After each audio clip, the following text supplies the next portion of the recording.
फरवरी 2022 में रूस यूक्रेन के बीच जंग की शुरुआत हुई, जो अब भी जारी है। 1 साल से ज्यादा का वक्त हो चला है, लेकिन युद्ध विराम होने के संकेत दूर दूर तक नजर नहीं आ रहे। मगर इसी बीच रूस यूक्रेन जंग के विश्व युद्ध में तब्दील होने की आशंका बढ़ गई है। और जानते हैं, साल 2023 में रूस के सामने सिर्फ यूक्रेन नहीं है, बल्कि नेटो के 30 से ज्यादा मुल्क मौजूद हैं। आखिर क्यों और कैसे, समझिए इस खबर को इस रिपोर्ट के जरिए।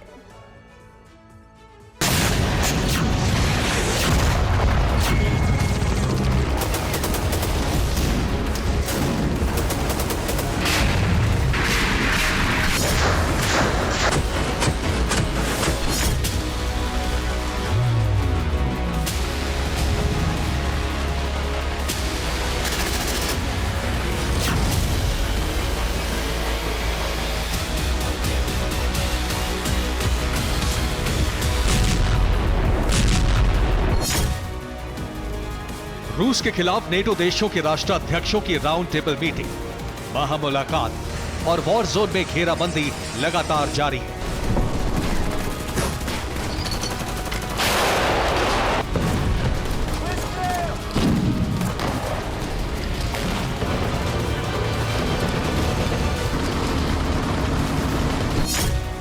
यूक्रेन को हथियारों की सप्लाई से लेकर रूस पर अटैक और डिफेंस प्लान का खाका तैयार किया जा रहा है।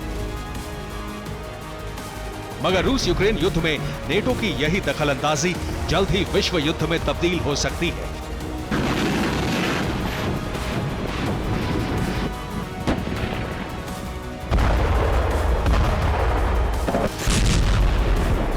और यह दावा खुद नेटो के ही एक मेंबर देश के प्रधानमंत्री ने किया है। आखिर क्या, यह भी जान लीजिए।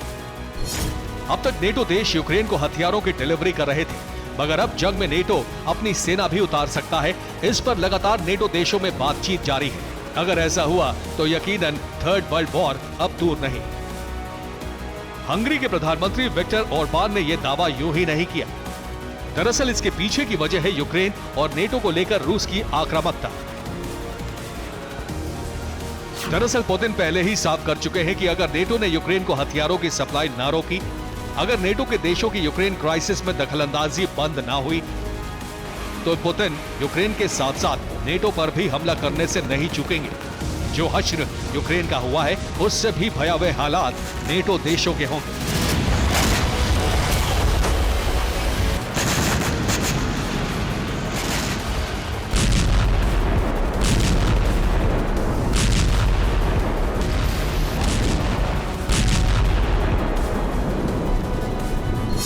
एक तरफ पुतिन यूक्रेन और नेटो देशों को वार्निंग दे रहे हैं, तो वहीं दूसरी तरफ नेटो और अमेरिका खुल्लम खुल्ला यूक्रेन को विनाशक हथियारों की सप्लाई कर रहे हैं। नई जनरेशन वाले लॉन्ग रेंज वेपन दे रहे हैं, जिनमें शामिल है घातक लड़ाकू विमान, विस्फोटक रॉकेट और विध्वंसक मिसाइल।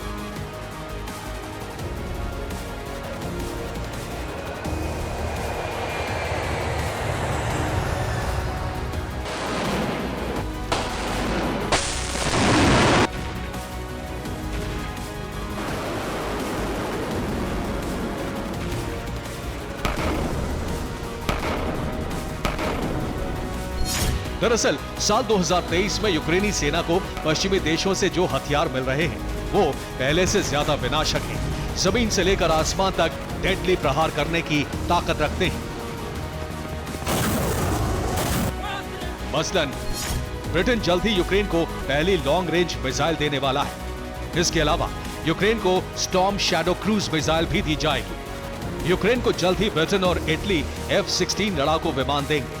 फिनलैंड भी अपने पुराने फाइटर जेट जंग के लिए यूक्रेन को देगा। वहीं America AGM-88 anti radiation missile Ukraine को देगा। 1 साल से ज्यादा का वक्त हो चला है, लेकिन रूस यूक्रेन जंग थमने का नाम नहीं ले रही। वहीं यूक्रेन पर रूस की तरफ से ताबड़तोड़ अटैक लगातार जारी है। ऐसे में यूक्रेनी प्रेसिडेंट ज़ेलेंस्की ने नेटो और अमेरिका के सामने वेपन्स की बड़ी डिमांड रखी है, जिसके मुताबिक यूक्रेन को 500 टैंक, 200 लड़ाकू विमान, 1000 आर्टिलरी, 1000 ड्रोन, 300 मिसाइल लॉन्चर की सख्त जरूरत है। अगर साल 2023 में रूस से जंग लड़ना है तो ज़ेलेंस्की का मैसेज क्लियर है। यदि यूक्रेन के पास इतनी तादाद में हथियार नहीं पहुंचेंगे तो फिर पुतिन की फौज उसके हथियारों से पार पाना बेहद मुश्किल है। और इससे भी बड़ा खतरा है पुतिन के हाइपरसोनिक वेपन, जिनका इस्तेमाल यूक्रेन के खिलाफ सिलसिलेवार अंदाज में हो रहा है। उसी में से एक है किंजल मिसाइल, जो मैक 12 की रफ्तार से टारगेट पर धावा बोलती है और उसे नेस्तनाबूद कर देती है।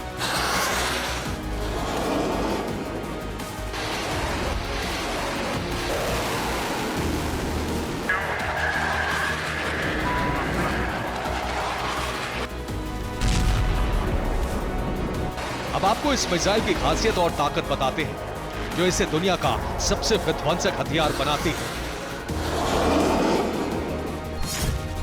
मसलन किंजल हाइपरसोनिक क्रूज और बैलिस्टिक दोनों फीचर्स से लैस है। यह जमीन और हवा में मौजूद टारगेट को निशाना बना सकती है। तेज रफ्तार की वजह से कोई भी रडार इसे पकड़ नहीं सकता। इस मिसाइल की मारक क्षमता 2000 किलोमीटर से ज्यादा है। रूस का दावा है कि किंजल हाइपरसोनिक मिसाइल का इस्तेमाल वो यूक्रेन ही नहीं बल्कि नेटो के खिलाफ भी कर सकता है। मतलब साफ है कि साल 2023 में जहां रूस हाइपरसोनिक प्रहार की तैयारी कर रहा है, तो वहीं यूक्रेन पश्चिम से मिले लॉन्ग रेंज वेपन से अटैक का प्लान बना रहा है। यानी 2023 में आर पार की जंग रूस वर्सेस यूक्रेन नहीं बल्कि रूस वर्सेस नेटो के बीच हो सकती है। Bureau report, TV9 Bharat.